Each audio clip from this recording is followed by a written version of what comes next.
Anyone else? You missed it? This is it. Yeah, this is it. This is it. Alright, perfect.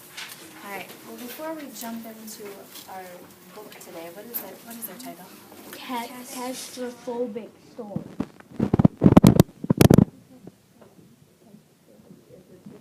Catastrophic storm. Do you know what catastrophic means? Like reckless. Reckless, that's a great synonym for it. Any other thoughts? It is catastrophic. Yes? It's a catastrophe. It is coming from the word catastrophe. Thank you for using those words and picking up on what you know. So what is a catastrophe? Ashley? Catastrophe is maybe a problem. It's what? Is a problem. Yeah, like a mess. It's like a problem? Fantastic. In the back of your book, what do we usually have in the books that help us with some of our unknown words and nonfiction books? The glossary. The glossary. Check what they give us for the definition of that. I can read it. Where are they going? Capable of causing great damage and loss of life. Okay, can you say it one more time louder? What was it? No, it's alright. Okay, what was it? Capable of causing great damage and loss of life. Okay, capable of causing great damage and loss of life. So we know this is going to be a massive storm, in other words. Can anyone use catastrophic in a sentence of their own? Yeah. Go ahead. Well, I said it could. I don't have one. Okay, when we're done, I'm going to see. I'll give you some time to think about it. We'll come back to it. I want you to use catastrophic in your own sentence, okay? I'm working it. Do you have one right now, you think? No, wait. Okay, keep thinking. All right. So we're thinking about that. Before we dive into the book today, you are going to get some choice within this book. There's 3 sections. One is on hurricanes, one type of catastrophic storm. One is on tornadoes, and the other is on blizzards. I want you to pick the 2 that interest you the most. Learn about them, like I was learning about our 2 animals up here, right? Pull out those key ideas so that you can come up with that summary piece. Okay? This will be after. First, I just want you to read, be thinking about those key ideas like I did, and we'll come back to the paper. So I'm going to have this here for you. So we read all 3 chapters? Nope, you get to pick the 2, right? So pick the 2 that interest you the most. Before you dive in, hang on, before you dive in, I want you to start thinking about some of the facts you're going to learn in here. Some of these facts on here are some of the key ideas in the story, okay? That's going to help you pull up the main idea. So I want you to predict. On this side, it says true or false. Before you even open the book, decide, do you think this is going to be true or false? Then when you find the answer in the book, circle it on the other side. Deal? So kind of you're checking back your work. So predict here, check here. We'll do that first, then you can dive into the book and pick the 2 chapters that interest you most. Maybe because we live in Minnesota, blizzard, you might already know a lot about. So that might be an easier chapter to read. You might learn something new. Or you might go, you know what, I know enough about that, I'm going to go into one of the other ones. Get your brain ready for the book before you start. And I am going to come around and listen to each of you read. Thank you, sir. So this book you guys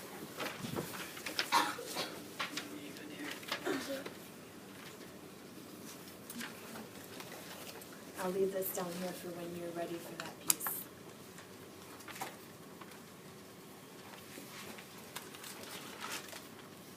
I have a question.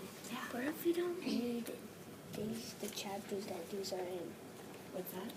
What if we don't read the chapters that these questions are in? Ooh, good question. Did you hear what he said? What if we don't read the chapters these are in? If you don't find that, then just leave it, because you didn't have to Okay. prove it. Okay.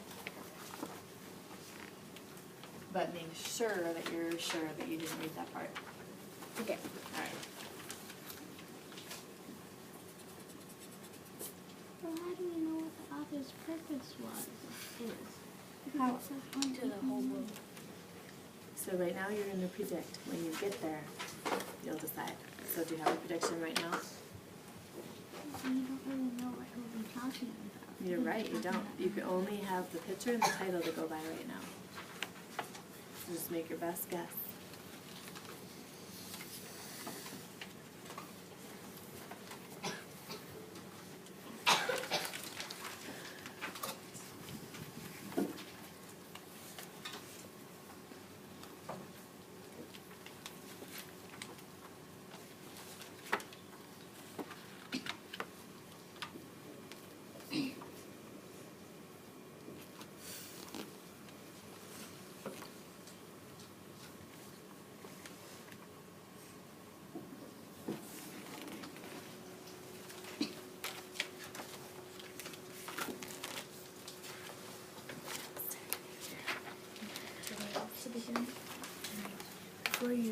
I have to give you a compliment.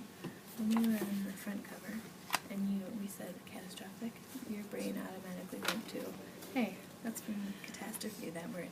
That is what good readers are doing all the time, right? They're taking your parts that you know. Catastrophe is one of our words. Is it? No way. It says That was slide. Huh? Slide.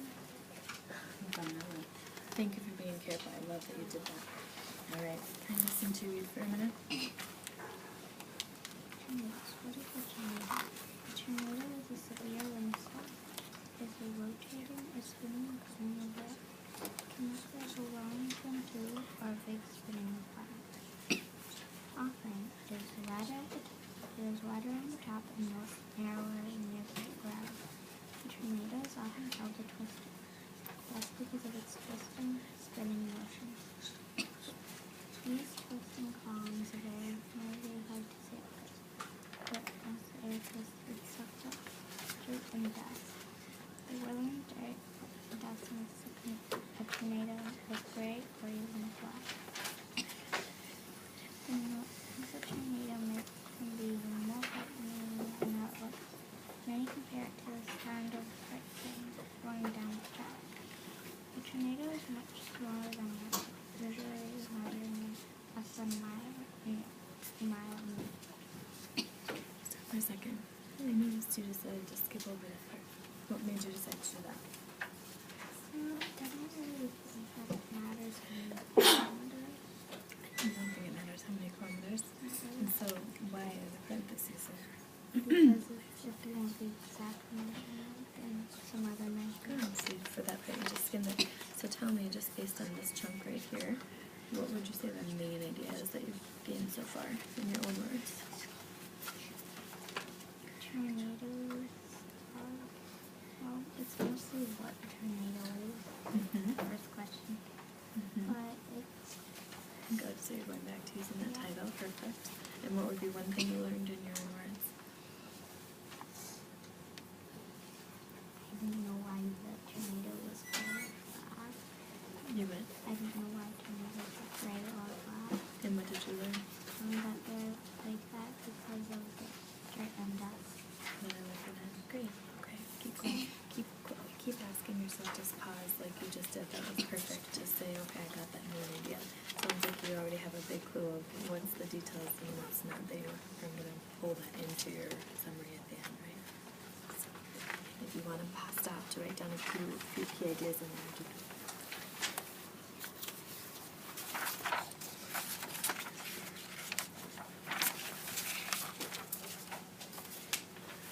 Well, 75% of the world's tornadoes occur in the United States. Do you know that? Not too many. Scary, right?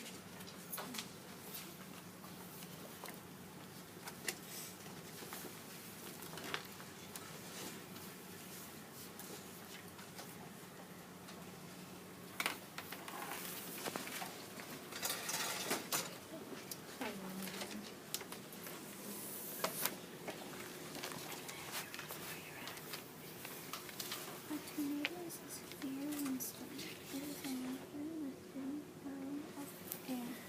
It can look like a long thin tube or a big spinning planet. Often, it is wider on top and narrower near the ground. Tornado is often called a twister. That's because of its twisting, spinning motion. These twisting columns of air can make the parts slip first, but as the air twists, it sucks up dirt and dust. The rolling dirt and dust can make the tornado look gray or even black.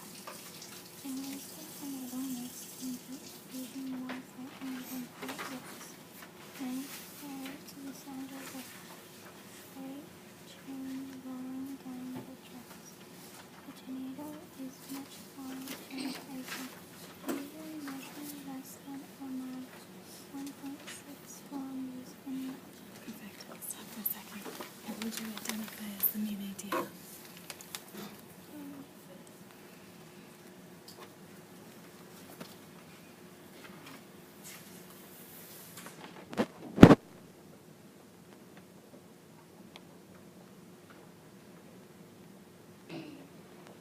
What is this page mostly about so far? Tornadoes have severe windstorms that can cause a lot of damage. Okay, so if you had to maybe tell me that in your own words, what would you say this page is mostly about?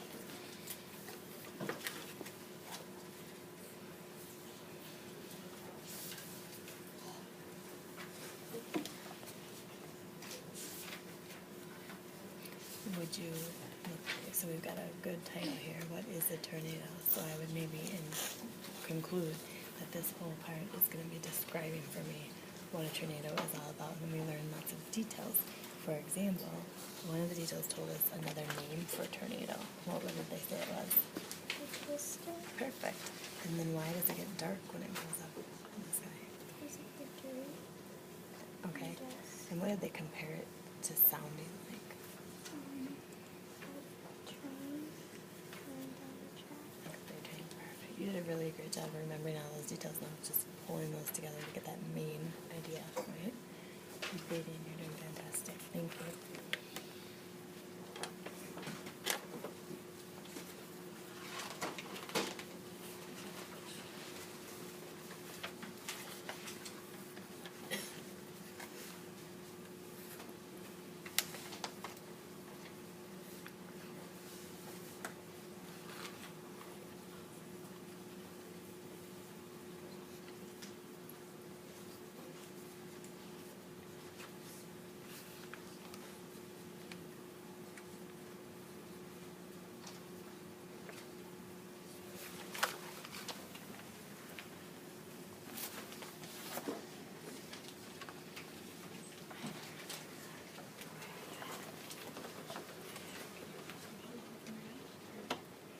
Thousands had fled the storm for state into way out the storm.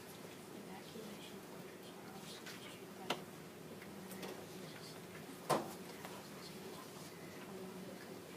Obviously, they have Katrina makes landfall as surrounded by a forest fire and blowers blazing auto Sunday. The winds are so strong that they have red poles in the Mississippi River.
What does it mean?